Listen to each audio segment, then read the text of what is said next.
Yo, what up? And welcome to Tailgate, an extension to a regular podcast where we get you hyped and ready for the game. I am your host, Smurfs, alongside the always angry Angel, his counterpart, instigating George, and the man with some facts, Masa. This is the Tailgate.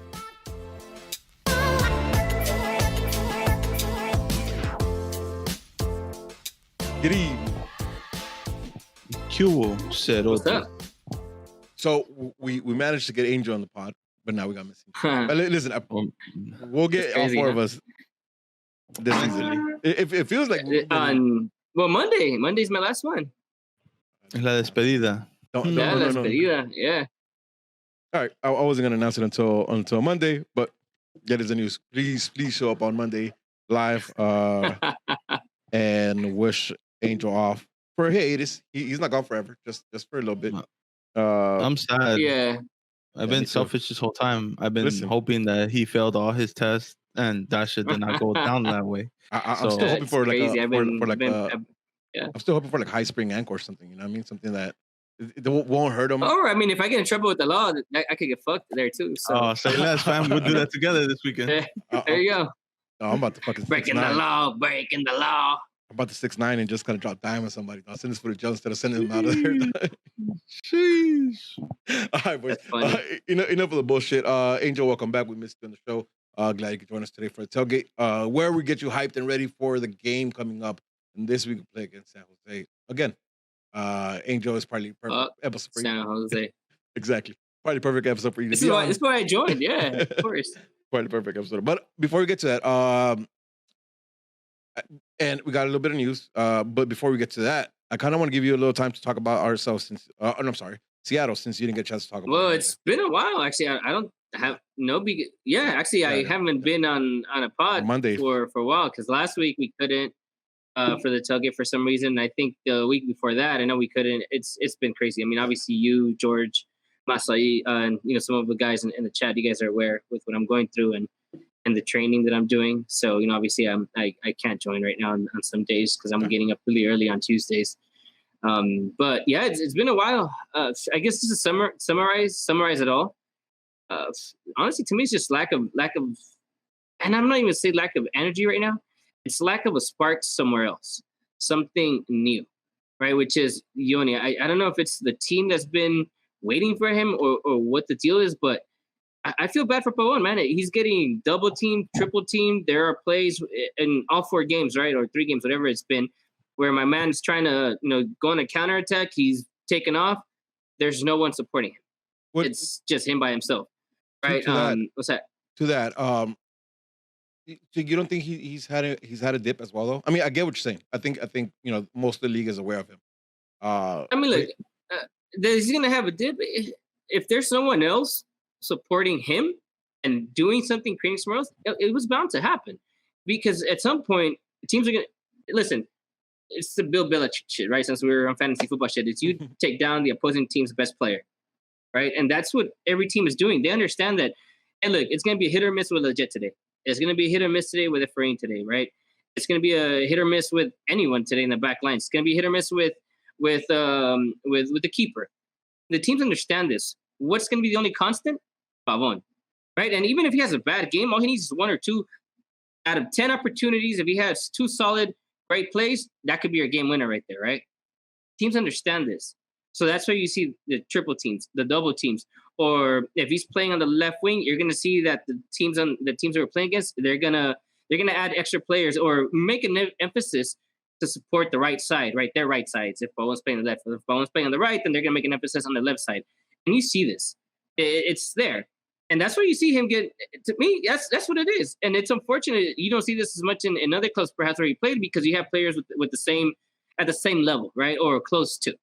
And unless you're Leo Messi or unless you're, Cristiano Ronaldo or even Zlatan, right, who are the elite of the elite, let's be honest here, for as much as we love Pavon, he's definitely not in that echelon, right, of those guys. Yeah. He's definitely probably above them, if not all the MLS players, perhaps the majority. I'd say he's easily in the top 10 or top 5% of best players in the league, for sure. He's 1%. Right. He's the 1% of them. Right, exactly. Right. That's 1% is definitely. But even then, if he's going into, even if he goes to a team like PSG, he probably is a starter, but he's as equal as a majority of those players. He's still not Mbappe. He's still not Neymar.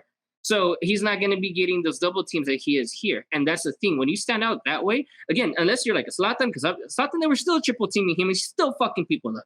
Yeah, right? If you're Cristiano Ronaldo, it happens. If it happens, Messi, it happens. But he's not that. He's not those guys. For as good as he is, and we know he is, if the rest of the team is not supporting him or finding a way to create something somewhere else, it's unfortunate. And that's what a lot of it is. I've seen some hate go towards him, and to me, it's just people not paying attention. Well, listen, but the rest of the team. I think there's some merit to that hate, right? Maybe not hate. There should be some criticism because the last 2 games he's missed like easy passes. His touch has been bad. Again, this is not. Again, I understand that his production has dropped, and the reasons for that are exactly what you said, right? The teams are aware of him. They're triple teaming, double teaming him. They're adjusting to make sure they stop that threat on the right hand side. But he's also missed like passes, like simple passes. He left too short, gone too hard. He's missed first time touches. So there. I mean, that could also be him trying to do a little too much. Yeah, it could also be him trying to do a little more than he probably should. But that's one thing. Just to get the one thing out of the way. This past game against Seattle, this is a personal thing as a defender. Some of those goals to me are on Steres. And not because they were his fault that the plays happened. It's his fault as being that center back. He's there technically as the last man, right? Like specifically, the goal that comes to my mind vividly is the last one. I think it was Roldan, where he just gets smoked, right? Steres needs to understand that you're the center back, you're the last guy. You're trying to play this high line. The analogy I made with, and I don't know if you joined in time when we were having this conversation with where we play, on Wednesdays on FIFA. I made the analogy. It's kind of, and one of the guys made the analogy, and I kind of stole it from him too because I added to them. Credit to Buki on this. It's kind of like playing chess, bro. If you're the center back, you're the last man. If you see the pews going out and about, you need to analyze the entire field and what's going to happen. Especially if you're playing a team like Seattle, you need to be aware. Okay, these guys, one, they're 2 forwards. They're faster than me, right? I need to understand that. 2, they already got us on 1 through ball. They're going to try these type of balls again. Where are these things going to happen again? Where am I looking? Okay, where's my right back? Where's my left back? Where's the pew? If one of those guys is gone, where's my CDMs? I didn't see none of that from Steres. Listen, there's a lot more to that game, right? There's a lot more to that game, but defensively, because we conceded 3 goals the same exact way, not the same exact way, but in similar style where there's these guys are coming through the speeds, whether it's down the wings or that through ball that happened when we played that high line. It's like chess, bro. To me, it's like chess, right? If you're going to be playing that high line, you need to understand where you are and the rest of your teammates are, and you're not playing that right. You're not playing that right. You understand that the pew is your guy has gone everywhere.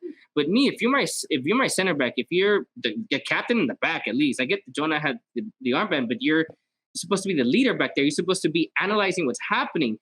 You're overlooking the entire field. The only person that has a better view of that field is the keeper behind you, or at least of what's going on in the entire game, right?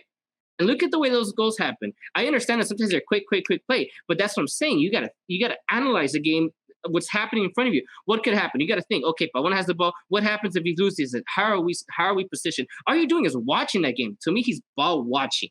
He's not watching the game, right? And the other players, where are the rest of the pieces? Where are the rest of these guys? Where is everyone? If he's the one that's sitting back there, right? The pew's the one that's more, the stopper, right? And he's supposed to be the sweeper. If we're talking about, when you're playing that old school style, he's not doing that. And that's part of the things that to me is my issues with Steres. Not necessarily because he's not gonna win a header, or because he's out there, or this dumbass cleaners, whatever. Is this? These are the things. These are the things where if Depew's gonna be our guy that's out there, what are you doing as the center back, right in the back to manage your back line, to manage the CDMs? I think his IQ defensively is very low. That to me is very big. With Bingham, look, if it's not going to be Steres, it has to be Bingham. But I already know Bingham's not going to do that. Yeah, and I expect that from Steres. And it's interesting, right? Because that's a completely different take than I think what I took and what we talked about on Monday. On Monday, we all almost unanimously, and maybe to different degrees, but we unanimously felt that the midfield was really the weak link in this game, right? Where a lot of those passes came from like the no pressure in the midfield, and they got all the time in the world to pick a pass where they did. I think there's a lot of credit. I think there's a lot of. But that's yeah.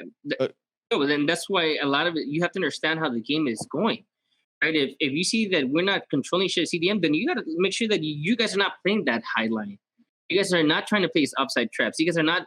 You guys are.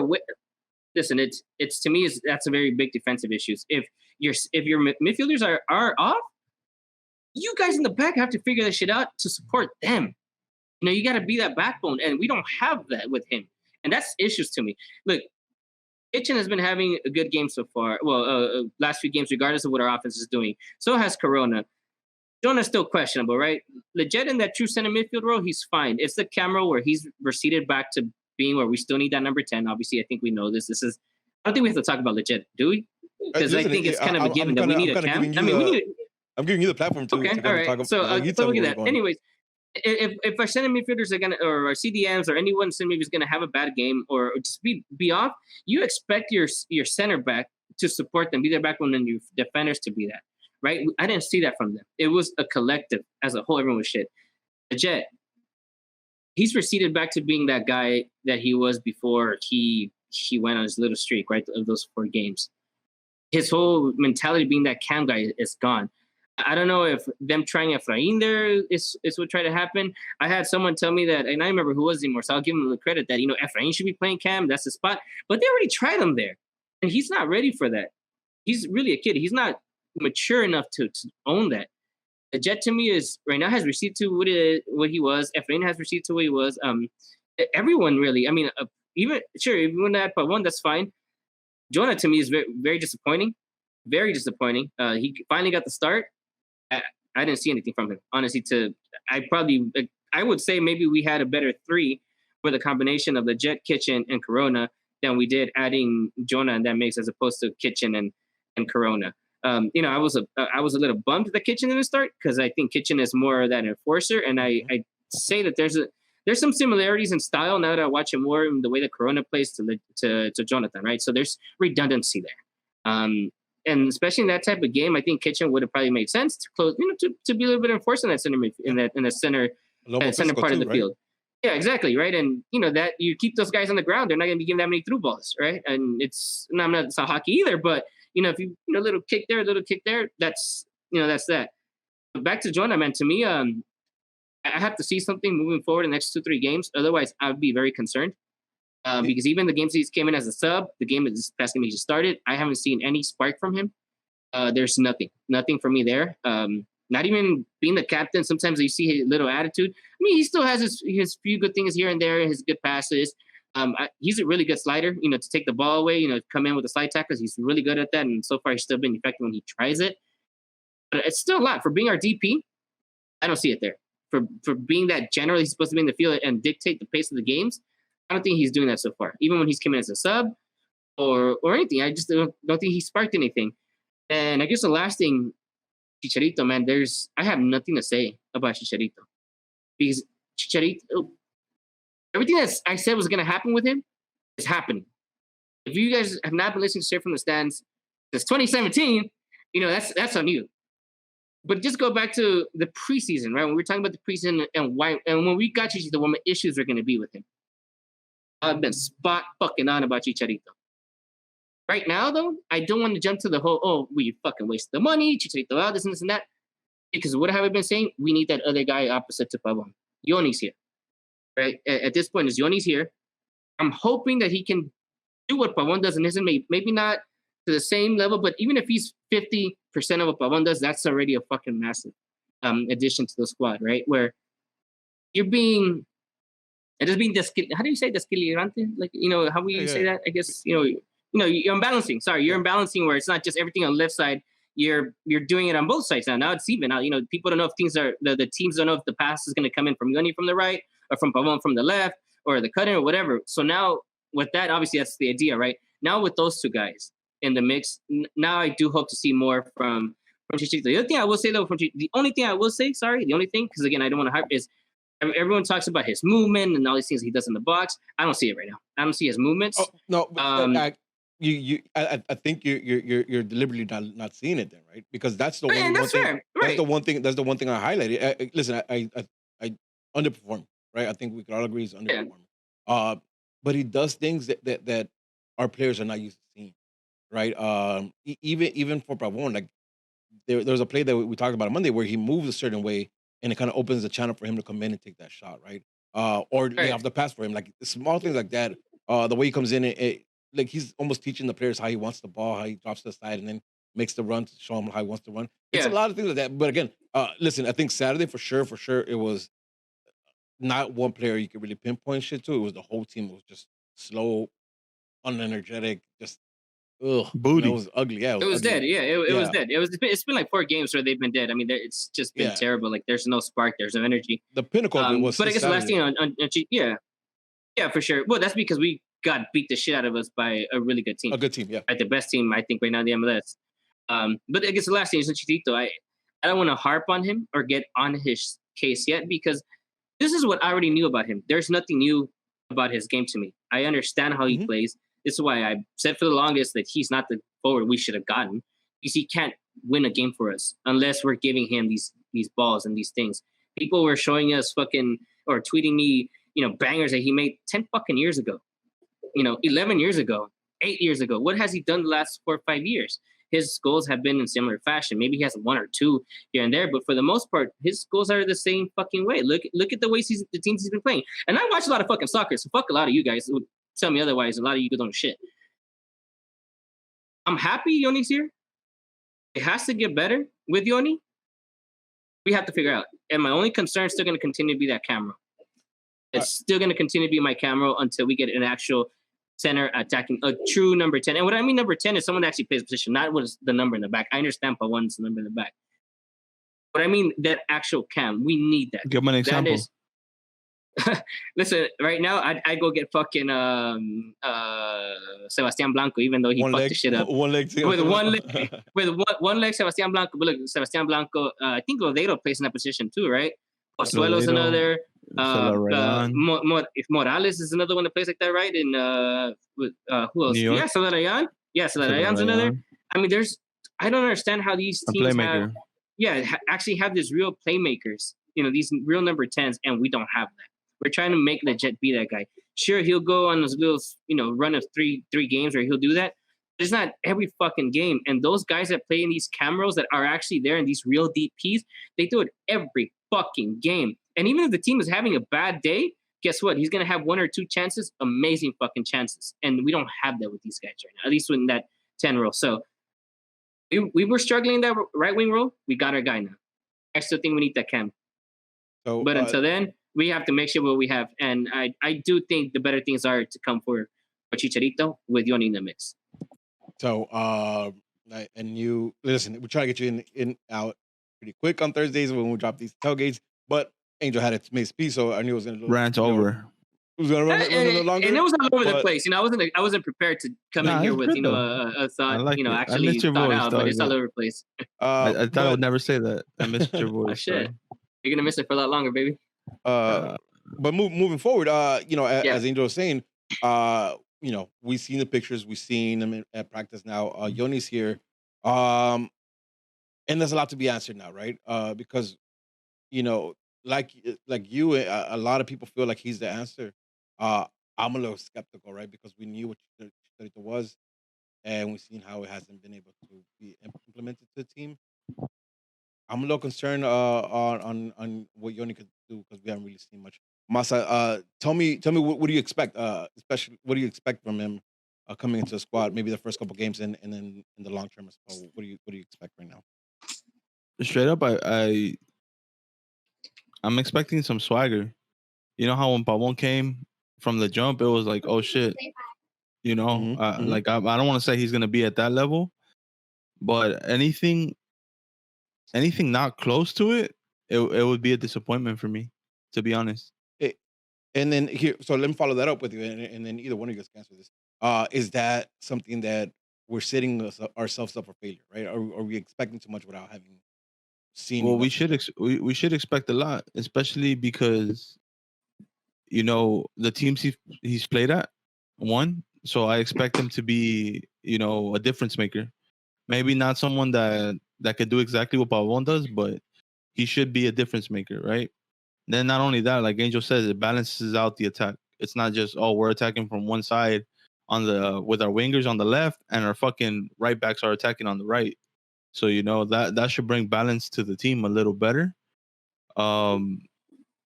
And yeah, bro, like I just want to see that swagger. Pavon didn't score in his first game, but when you saw him play, it was like, oh shit, like you could see the difference. I expect the same thing from Yanni. Yeah. And the fact that it took him this long to finally get here, like if people are not expecting a lot, I don't know what to think.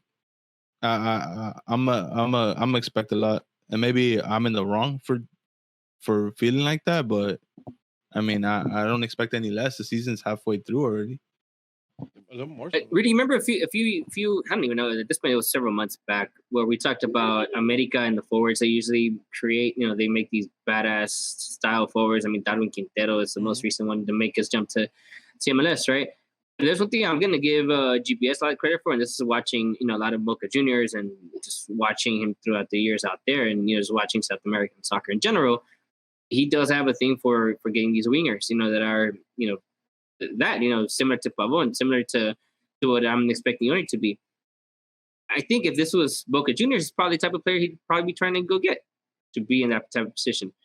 So that to me is massive. If you watch Boca Juniors play, it's I'm not going to say it's exactly playing, every team plays the same, but they do play a lot with their wingers. They play pretty quick. It's, they try to link up sometimes too when they play with a cam. They definitely will, but for the most part, not for the most part, but a lot of times they would play 4-4-2. I've seen that. But with him in the mix, they were playing that, 4-3-3 type of formation, or, you get the idea. But even then, what was the constant? You still had these wingers on the side that were, fast paced. The striker not necessarily always was, because to me, Avila's was never the quickest, but Tevez obviously lost a bit. But some of the other guys, I mean, Mauro Zárate is still fast as fuck to me. Some of these players. But then you talk about their wingers that they had. They've always had quick wingers. What? And I genuinely believe that he understands the type of winger that he wants to get. And if it's that type of player that I'm thinking in my mind, that's what I expect Yoni to be. Listen, and hopefully so, right? I think I'll temper my expectations a lot, because to me, his listen, and this is what I'm saying, right? His highlights weren't all that. Like, to me, I was a little off, right? And we've seen other highlights where they're great and they don't come in straight. So I don't know where to land with this guy, right? I know what we need, and what you guys are describing exactly what we need. I'm not 100% sure that, because I don't know, right? Is just I don't know. I have no reason to doubt it, but I also don't have reason to believe it. So I'm a little skeptical about it, and I'm looking forward to see it. I mean, because we need that help, right? To me, it's okay to feel like that. Still, though, like my expectations for Yoni alone for his game is high, right? Show me something, and I have a feeling he's gonna show me something. The issue where you might feel like that, at least in my case, is that we don't have that camera, right? That facilitates our wingers game. That's my only issue. Do I think Yanni could pick up the ball and take off and create something? Yes, I do. But overall, in that midfield, we're still missing the person to connect everything together. So it's I expect a lot from Yanni, but we're still missing. I feel like we're missing a piece. Well, let's get into this upcoming game of San Jose. This is going to be what, third? Let's do it. Third or fourth time we're seeing these guys. Third. Way too many times now. Third time, yeah. But this time when we're facing them, it's changed, right?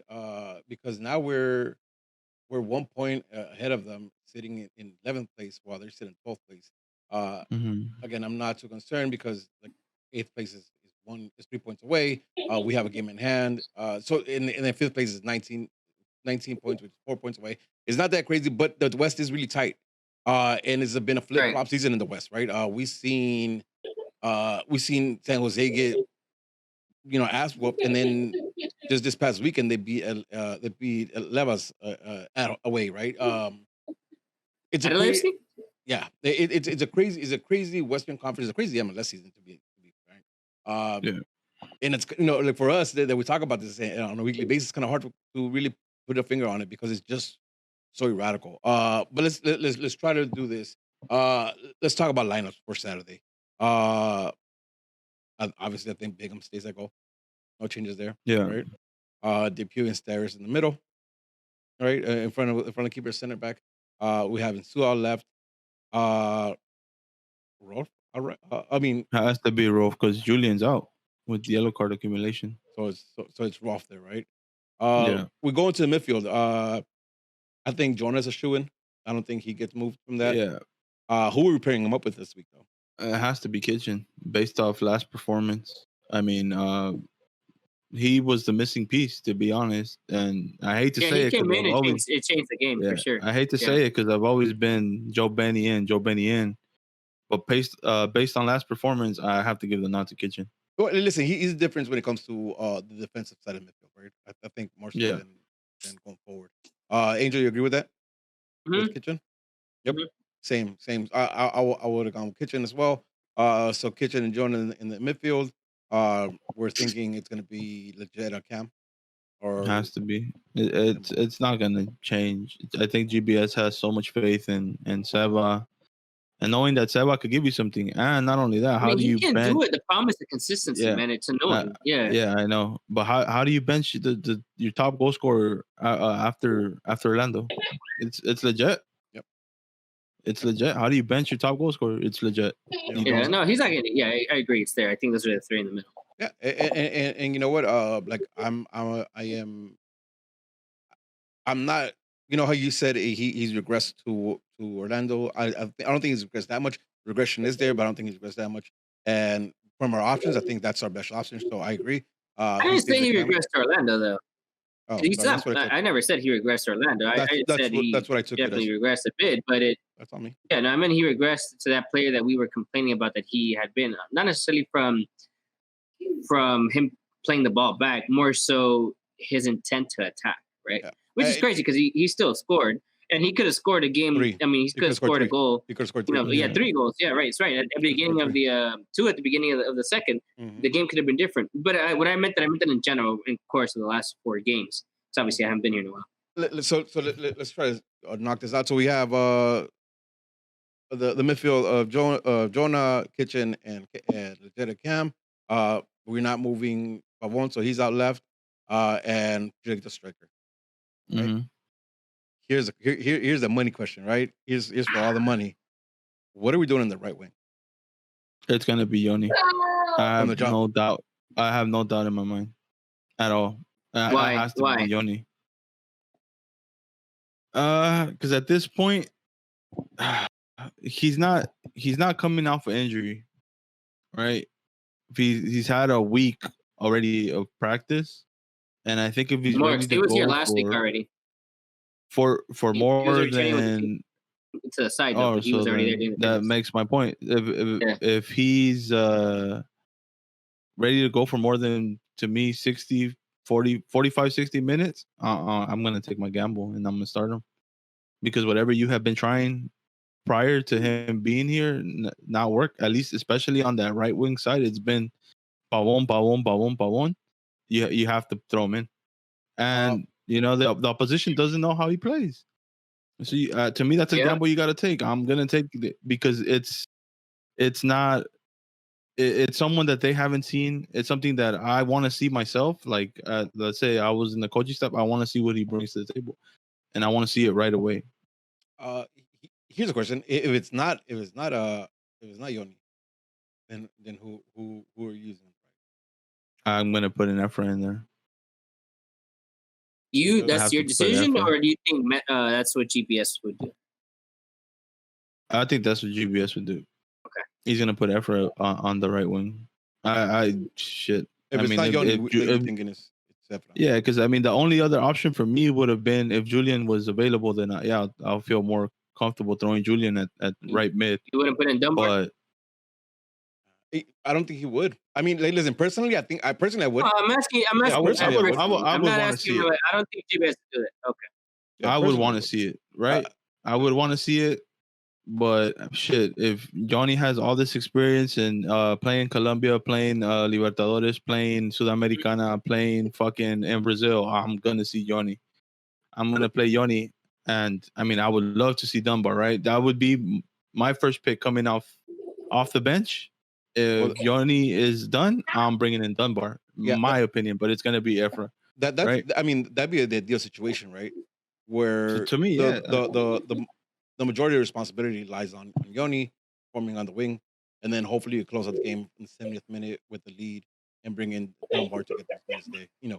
That he needs to kind of keep developing, right? So I think that'd be the ideal situation And it's crazy my too mind. because like we don't see Dunbar too much, right? GBS sees him every day. He has his decision. Maybe he wants to bring him slow, but every time Dunbar's come on, he's looked dangerous. Like it's not like, oh, he looked okay. It's like no, this motherfucker's about to score almost every time he came on the pitch. So it's weird. And it's multifacets too, right? Because I remember mentioning the last time we saw him how I was impressed on how he used his body, right? For being a small guy, he held the ball up and he held the defender off. I was impressed. But listen, I'm also not opposed to for him going about this very slowly, like getting the minutes, getting the garbage minutes, as they refer to in football, like giving those minutes because I think he needs to improve and he needs to build up, like kind of like almost what Efra did last year. Angel, do you have any thoughts on the right wing other than what we and Mata have been talking about for the last few minutes? I think based on what we've seen for a while now, I'm gonna say it's gonna be Efrain Alvarez. I don't. If it were my choice, it starts on the right. But if it were my choice, it definitely would be Dunbar. However, I really do hope it's Yoni to start and not off the bench. I'd rather him give me as much as he can to start, and then we bring in whomever off the bench, right? But in terms of starting, I still think Efrain's the one that's going to start. I prefer Dunbar to start, and I have a feeling GBS is going to bring Yoni off the bench because that's what he's done with everyone so far when they've been back from injury. He doesn't just plug them right away. That's my case right there. That he's not coming off of injury though. You feel me? Like if he was coming off injury, I'm gonna say he's gonna take it slow. But it's the same concept. The guys when they're back on the bench, it means they're healthy. They're just not fit to go the full 90. It's the same concept with it's different because Johnny's not injured, right? He can't give you 90 minutes physically, stamina wise. But an injured player, it could get re-injured. You're just gonna run out of breath. There's a difference. No, I don't think. In my opinion, there's a point in his argument. You understand that, right? It has nothing to do with it. So let's get moving. Let's talk about it, right? We're playing San Jose. We played them 3 weeks ago, and we ended up 0-0. Since then, they've tied with Portland 1-1. They lost to Portland 6-1. They lost to Colorado 5-0, and they got a victory versus LAFC 2-1 just this weekend. Another team that doesn't know who the fuck they are, and it's flip flopping just like the Galaxy. What do we expect from San Jose this game? Can you expect anything from San Jose, or is it just another toss-up? Angel, I know this is your team. This is your second favorite team, so I'm gonna let you go ahead and start with that. We're playing them in San Jose, right? Yep. We're gonna win this game. It's not gonna be pretty though. I can tell you that. Before you give me how it's gonna happen, tell me what to expect from, or at least in the way you see it. What do you expect from San Jose? Any way you want to take that. From the last couple of games that I've seen them play, so when they try to play the Almeida style, right, that he wants them to play, that's when they're getting their asses beat. Right, it's the 5-1s. Was it LAFC or was it San Jose where we were hoping that Seattle would get to like 10 goals? Whatever it was, right? Yeah. But at this point, it feels like San Jose because that's how much I see them get scored on just about every single game, right? It seems that when they try to play the Almeida way, they just collapse, right? They get one goal scored and it's just a flurry of fucking goals. When they play their old way, their San Jose way, where it's fucking ugly to watch them play and there's nothing there, they find a way to get shit done, right? So it sparks and it's life of that Goonies mentality that I thought was dead. I thought it was gone, but look what just happened against LAFC. Shea Salina comes off the bench, one of those Goonies guys, and he scores the fucking game winner. Yeah, I think it was like 78 and 86 minutes or something of that, right? It was like those guys are supposed to be dead, like buried 6 feet under, like that team, that mentality that was done to me. It was gone. But then they played us that 0-0 game. That's what that was. That game was ugly. There was nothing to it. It was just it was trash. We played to their style, right? Sure, the field was fucked up. I get that, the whole nine. That was probably what they did. That's fine. It's their field. They can do it. That's what I expect for San Jose again. I don't expect, Almeida's team. Sure, he can tell them, hey, guys, come out and play this. I don't think they're going to listen to him. I think this is one of those scenarios where that shit's kicking against it. There's like little, life, a little heartbeat of life, just boom, boom, right there from the fucking New Goonies fuckers, and it's we're losing them, and then out of nowhere they come back to life and shit. Yeah, fucking Shea Salinas. I don't know. I hate that guy, man. Fuck, I can't wait for him to retire. And it's not even Wondolowski to me. It's all Shea Salinas at this point.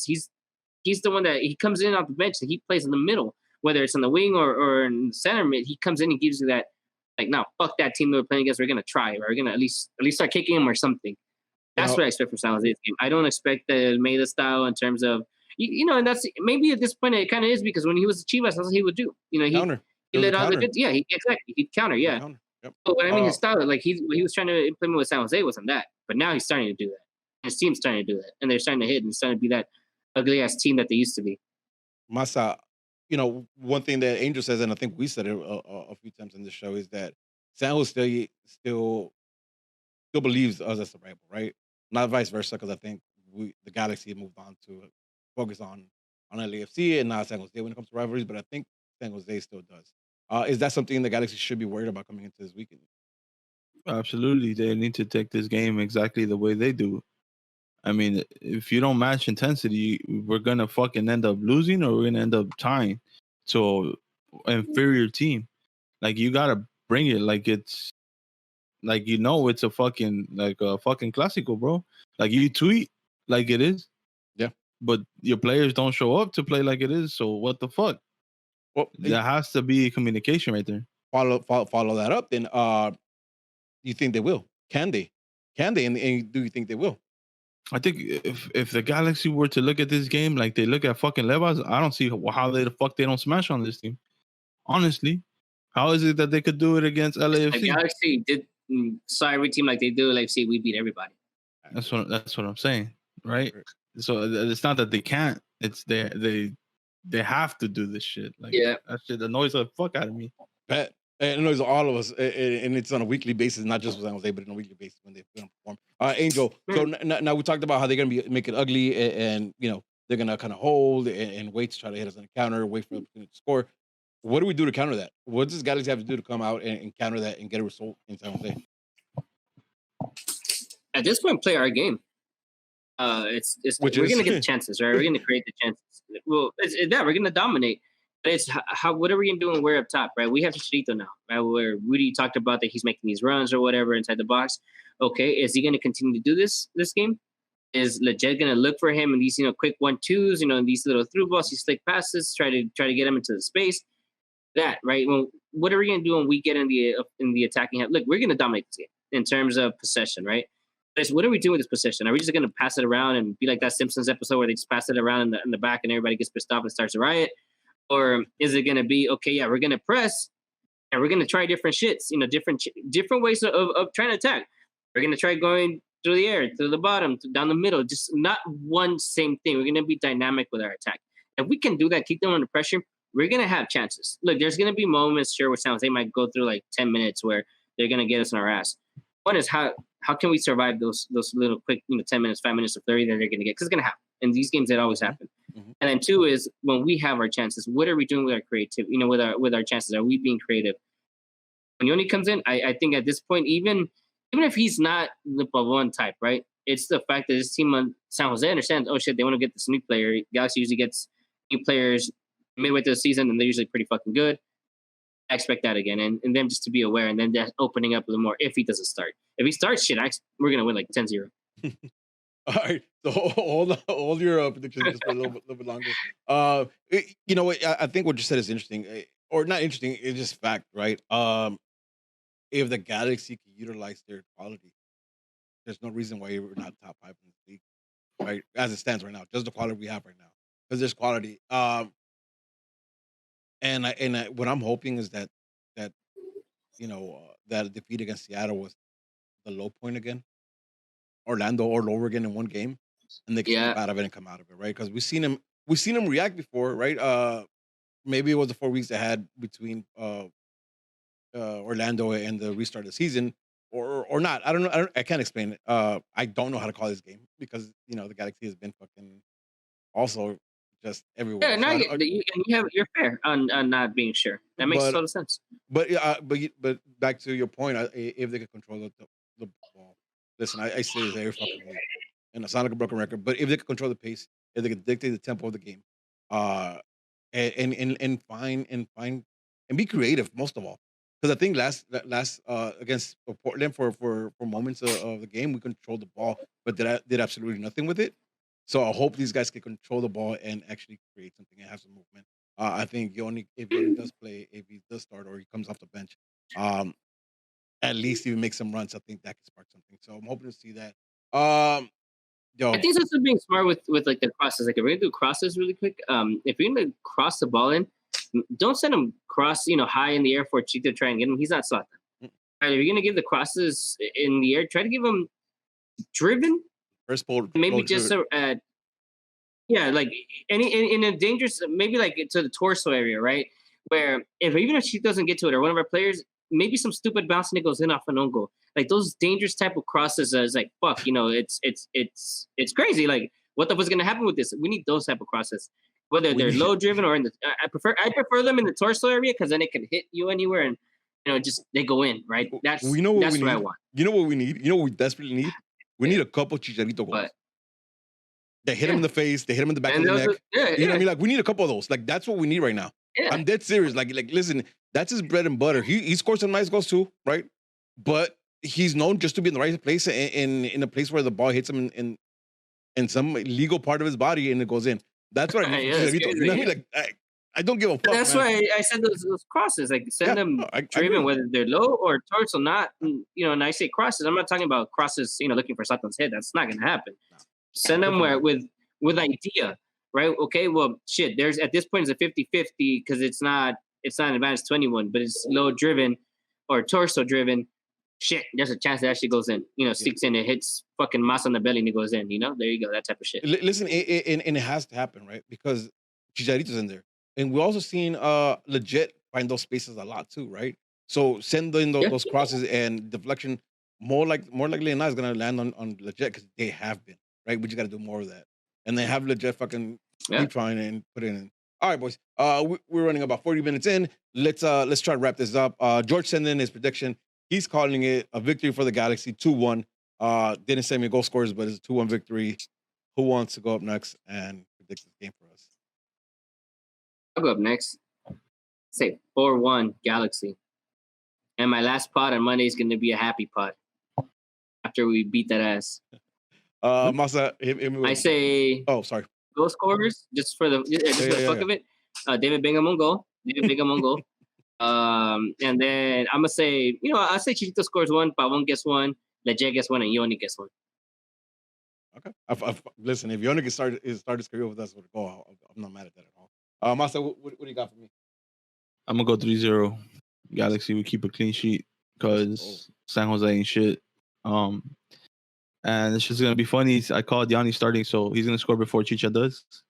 Chicha already scored. And then Chicharito's gonna follow through, and then Chicharito's gonna follow through again. I got a Chicha double and a Yoni goal. Let's go. I'm sorry. I'm letting you know I'm sorry, but I'm calling this a 2-2 draw. And and I'm seeing this as a 2. We go up 2-0 early, give up a goal for halftime, and then we give up like a 90 minutes goal against San Jose, and we'll fucking rage. That's very possible, but we don't lose in San Jose. We lose at Stanford. We don't lose in San Jose. Listen, I'm not calling it a loss. I'm just saying a draw.